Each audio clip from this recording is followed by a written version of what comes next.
Arī jaunajā gadā šajā pat laikā raidījums De facto labvakar, un šovakar redzēsiet.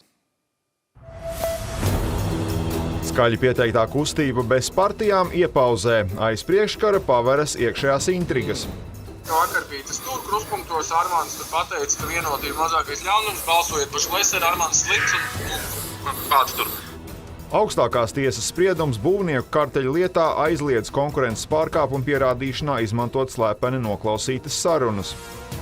Ja mēs tagad pieturēsimies pie šī sprieduma, tad nākotnē iespējams nebūs vairs šo karteļu atklātu karteļu lietu.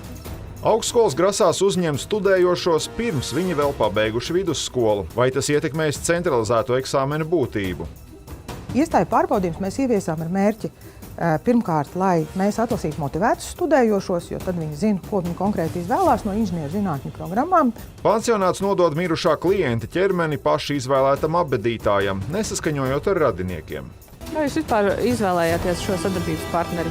Tā ir tā, ka viņi ir vispazīstamākie, ar viņiem vislabākās atsauksmes un nekad nav bijušas problēmas.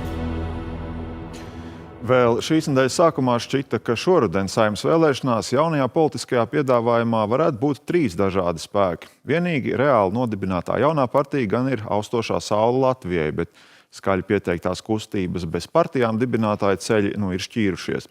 Ambīcijas vadīt kādu partiju vēl nav atlicis režisors Alvis Hermanis, savukārt uzņēmēja Armanda Broka vēl nedēļas sākumā Latvijas radio kruspunktā paustā gatavība turpināt ceļu uz Saeimu ir nopauzēta.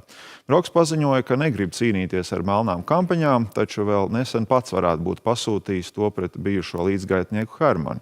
Par šādu iespēju liecina De facto rīcībā nonācis sarunas ieraksts. Vairāk Ivo Leitāns sižetā.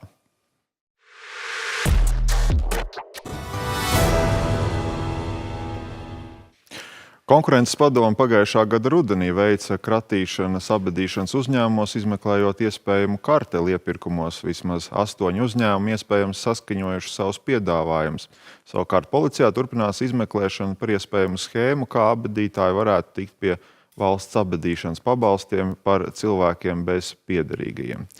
Tas mums šodien raidījumā arī viss. Visu labu!